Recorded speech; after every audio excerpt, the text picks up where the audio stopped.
তাই বলছেন যে যদি আমাকে স্কুলে পাঠাও তবে আমি সূচি অসুচি জ্ঞান জানবো কি করে নালে, হ্যাঁ, তোমরা যদি না পাঠাবে। বলে এমন তত্ত্ব দিল, তখন সচিমা জগন্নাথ মিশ্র বলেন কালকেই বাবা তোকে পাঠাবো, কোনো চিন্তা নেই। হ্যাঁ, মহাপুর পড়াশোনা বন্ধ থাকায় তথা সমাবেত প্রতিবেশীগণ সচিমাতাকে তিরস্কার করে মহাপুর পক্ষ সমর্থন করলেন। তারপর সচিমাতা মহাপুরকে ধরে এনে গঙ্গায় স্নান করালেন। জগন্নাথ মিশ্র গৃহে ফিরলে সচিদেবী পুত্রের দুঃখ নিবেদন করলেন। উপস্থিত প্রতিবেশীগণ জগন্নাথ মিশ্রকে বললেন, সবাই বলেন মিশ্র তুমি তো উদার, কার কথায় পুত্রের নাই দেহ পরিবার, যে করিবে কৃষ্ণচন্দ্র সেই সত্য হয়, চিন্তা পরিহরি দেহ করিতে নির্ভয়। ভাই ওকে নির্ভয় পড়তে দাও, যা ভগবান লিখেছেন সেটা হবে। ভাগ্য সে বালক চাই আপনে পড়িতে, ভালো দিনে যোগ্য সূত্র দেহ ভালো মতে।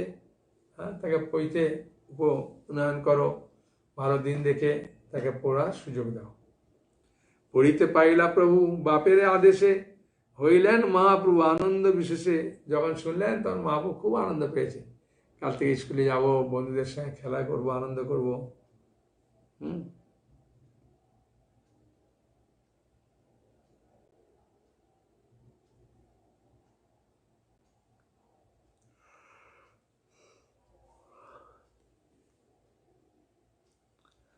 গৌড়ের জননী সচিমাতার পূর্বে একাদশী ব্রত পালন করতেন না, এই যে আগে বলছিলাম সেটা এখানে দিয়েছে। মুরারিগুপ্ত কর্চায় বলছেন, একদিন নিজ মন্দিরে অবস্থানকালীন বিশ্বম্বর উদয়মান সূর্যের কিরণে লোহিত বর্ণ ধারণ করলেন এবং কান্তিমালা পূর্ণদেহ প্রকাশ করে মাতাকে বললেন, মা আমার বাক্য পালন করো। গৌরচন্দ্রের সর্বাঙ্গ তখন দিব্য তেজপূর্ণ দিব্য জ্যোতিতে ক্রিয়া আলোকিত। নিজ তেজে জজল্যমান সন্তানকে দেখে ভীত চকিতা ও বিস্মিতা সচিমাতা বললেন, বৎস তুমি যে রূপ বলবে আমি সে রূপ করব। তোমার মানুষে যা আছে তা আমাকে বলো। তোমার মানুষ মানে মনে যা আছে বলো আমাকে। হ্যাঁ, মায়ের এই বাক্যকার অমৃতময় বাক্য শ্রবণ করে বিশ্বম্বরতাকে বললেন, মা তুমি হরিবাসরে অর্থাৎ একাদশীতে ভোজন করবে না। সচিমাতা এই কথা আনন্দে স্বীকার করে বললেন, আমি তাই করবো বাবা, মানে একাদশী পালন করব। চৈতন্য মঙ্গলে আছে, আর একদিন প্রভু বসি নিজ ঘরে আপন অন্তর কথা প্রকাশ করে, নিজতে জমিয়া পুরিত সব দেহ নিরখি না পারি ঝলমল করে গেও। মায়ের দেখিয়া বলিল, শুনো মোর বল, এক মহা দোষ মই দেখিয়াছি তোর। আমি একটা দোষ দেখেছি মা তোমার। হ্যাঁ, একাদশী তৃতীয় অন্ন না খাইতে আর যতনে পারলেও তুমি এ বল আমার, একাদশীতে অন্ন খাবে না, এটা আমার নির্দেশ মা। মা বললো ঠিক আছে তাই করো। সচিমা খুব সুন্দরভাবে তাই পালন করলেন।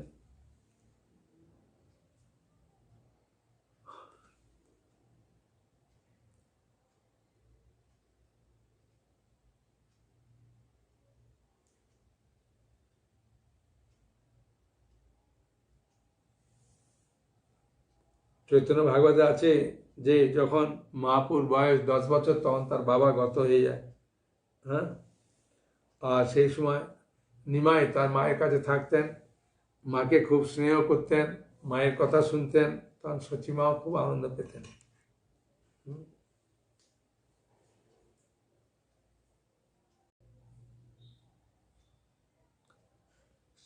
শুনো মাতা মনে কিছু না চিনতেও তুমি, সকল তোমার আছে যদি আছি আমি। যদি আমি আছি মা, তোমার সব কিছু আছে, তুমি কেন চিন্তা করছো? হ্যাঁ, বাবা চলে গেছে, দুঃখ করো না। ব্রহ্মা মহেশ্বর যে দুর্লভ লোকে বলে, তা তুমি তোমার আনিয়া দিব হেলে। ওই যে ব্রহ্মা মহেশ্বর যে দুর্লভ লোকে বলবে, সেটাও আমি তোমাকে এনে দেবো মা, তুমি চুপ করো, কান্না করো না।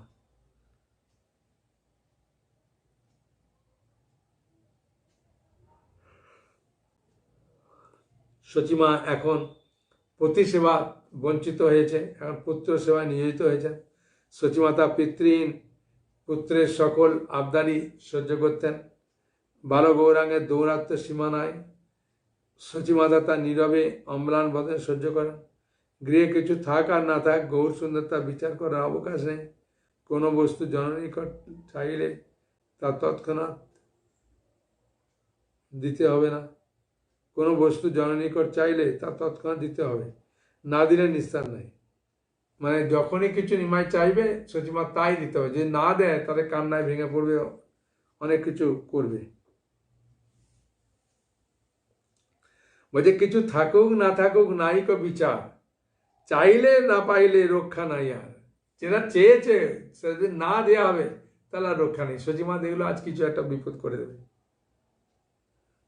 কিন্তু পুত্রের প্রতি এত স্নেহ সচিমায়ের, হ্যাঁ, পুত্র অতি যত্নে পুত্র স্নেহাধিক্য গৌর সুন্দরের সকল আদেশই পালন করে। চৈতন্য ভাগবতে এরকম লেখা আছে, ঘরে মাত্র হয় দরিদ্রতার প্রকাশ, আজ্ঞা যেন মহামহেশ্বরের বিলাস।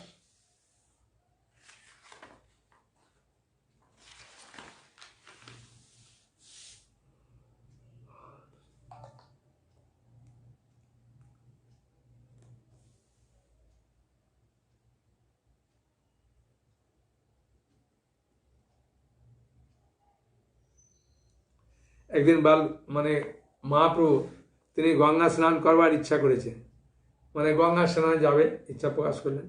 সচিমা বললেন, কাছে গিয়ে বললেন, মা আমাকে তেল দাও, পুষ্পমালা দাও, চন্দন দাও, কারণ গঙ্গা স্নানে আমি গিয়ে গঙ্গা পূজা করব। সচিমাতা বললেন, একটু অপেক্ষা করো বাবা, আমি তোমায় এনে দিচ্ছি।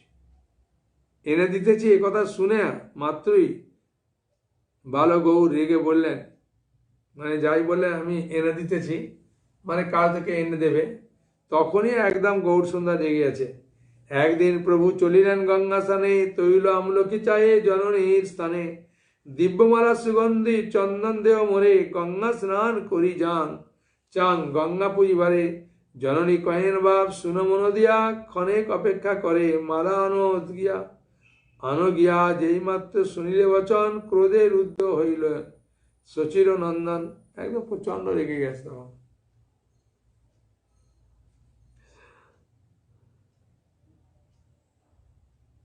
তারপরে সব বস্ত্র শস্ত্র ছিঁড়ে টিড়ে ফেলে দিয়ে লাঠি নিয়ে গৃহের উপরে আঘাত করতে লাগলেন। মানে মহাপুর দেখলে মনে হয় খুব রাগ আছে, তাই না? সব ভেঙে দিয়েছে, দিয়ে লাঠি নিয়ে ঘরে গেছে।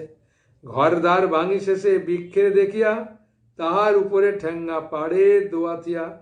তথাপিও ক্রোধবে সে ক্ষমা নাই হয়, শেষে পৃথিবীতে ঠেঙ্গা নাই সমুচ্চয়।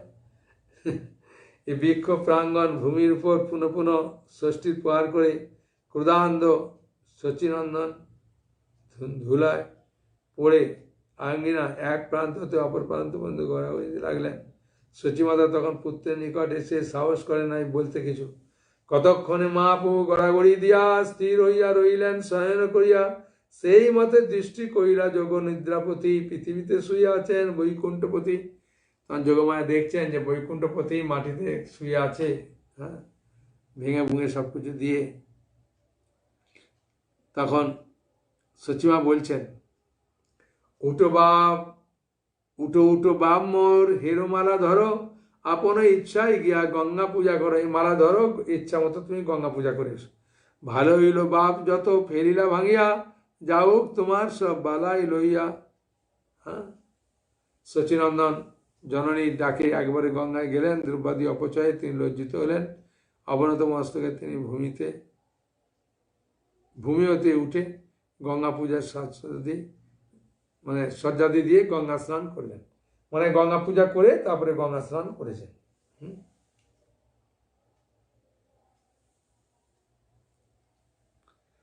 এদিকে সচিমাতা গৃহে পরিষ্কার করে, কেন সব কিছু ভেঙে ভুঙে দিয়েছে তো, তা পরিষ্কার করতে লাগবে তো, তা পরিষ্কার টরিষ্কার করে রন্ধনের উদ্যোগ করতে লাগলেন, যে রান্না করি নিমাই সে খাবে। গৌর সুন্দর গঙ্গা স্নান করে গৃহে আগমনের মধ্যে রান্না করে গৃহদেবতা ভোগের জন্য আয়োজনের জন্য ব্যস্ত হলেন। কিছু সময়ের মধ্যে গৌর সুন্দর গঙ্গা স্নান গঙ্গা পূজা করে গৃহে ফিরলেন। গৃহে এসে দেবগৃহে গিয়ে জল তুলসী দিয়ে দেবগৃহে গিয়ে জল তুলসী দিয়ে বিষ্ণু পূজা করলেন।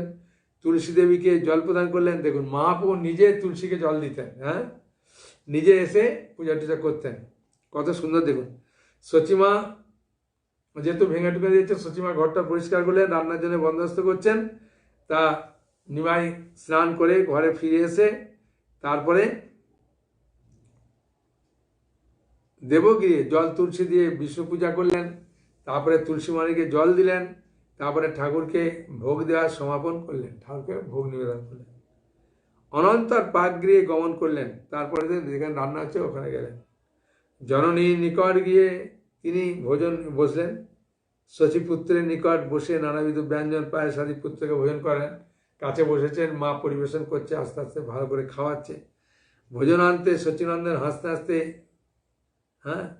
ভোজনের শেষে সচিনন্দন আস্তে আস্তে তাম্বুল ভক্ষ করলেন। তখন সচিমাতা ধীরে ধীরে গৃহব্রতাদি অপচয়ের কথা তুলে স্নেহ ভরে বললেন। ধীরে ধীরে আয় তবে বলিতে লাগলা, কেন জোরে বললে আবার ভেঙে ভেঙে দেবে। মানে কত ভয় দেখুন। একমাত্র তার বাবা নেই, তারপরে অত দুষ্টুমি করছে, বাড়িতে পয়সা করি নাই। তাই ধীরে ধীরে সচিমা বলতে লাগলো যে এসব অপচয় বাপ, কি কার্য করলি তুই? ঘরের দ্বার দ্রব্য যত সকলই তোমার, অপচয় তোমার কি, সে কি হয় আমার? পরিবারে তুমি বলো এখনো যাইবা, ঘরেতে সম্বল নাই, কালি কি খেবা? কালকে কি খাবে? কিছুই নেই বাবা, সব কিছু তুমি ভেঙে ভুঙে সব নষ্ট করে দিয়েছো। আর ঘরের ভেতর যা ছিল সব অপচয় তোমার, সে কি দায় আমার? তুমি তো সব কিছু যা ঘরে ছিল সব অপচয় করে দিচ্ছ, আমার কি আছে? ঘরে থাকলে রান্না করবো, রান্না করবো না।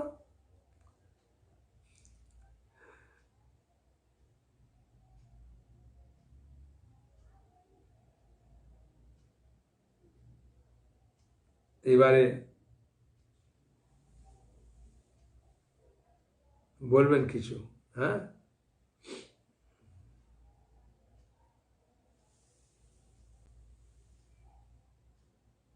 দেখো মা কৃষ্ণ এই দিলেন সম্বল, ইয়া ভাঙ্গাইয়া ব্যয় করো সকল। তখন মা কৃষ্ণ সকলকে পোষণ করেন।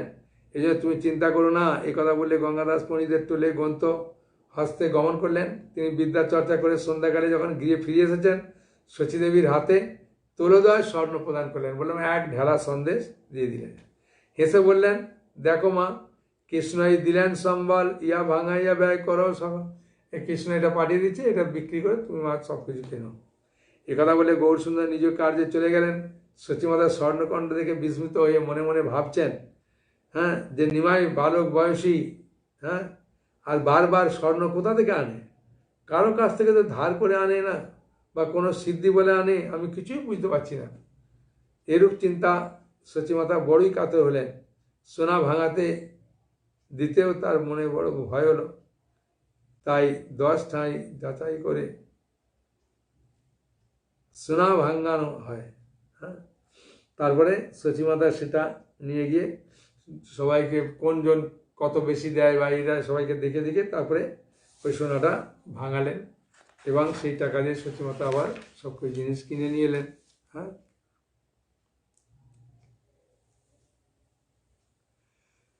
একবার গৌরসুন্দর পূর্ব সময় শেষ। আচ্ছা এই এটা বলি। একদা গৌরসুন্দর পূর্ব দেশে গমন করেছেন, মানে বাংলাদেশে গেছেন।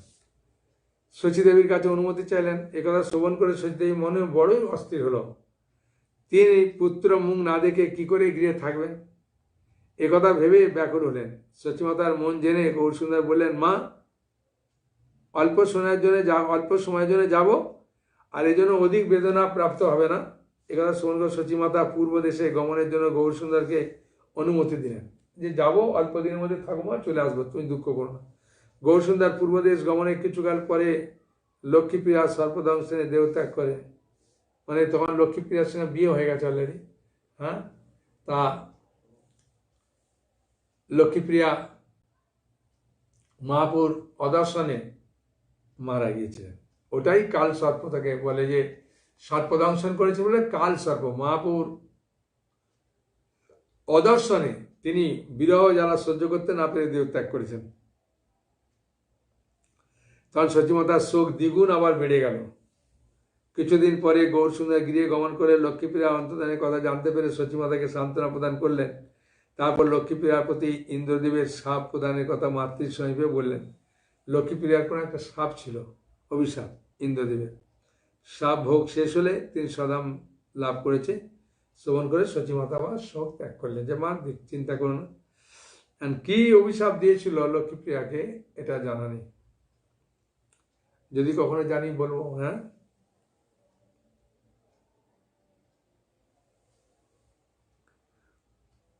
ঠিক আছে, তাহলে আজকে এই পর্যন্ত থাক, কালকে আবার আরো অনেকটা আছে, তাই না? বলি আনন্দ পাবেন সচিমায়ের লীলা।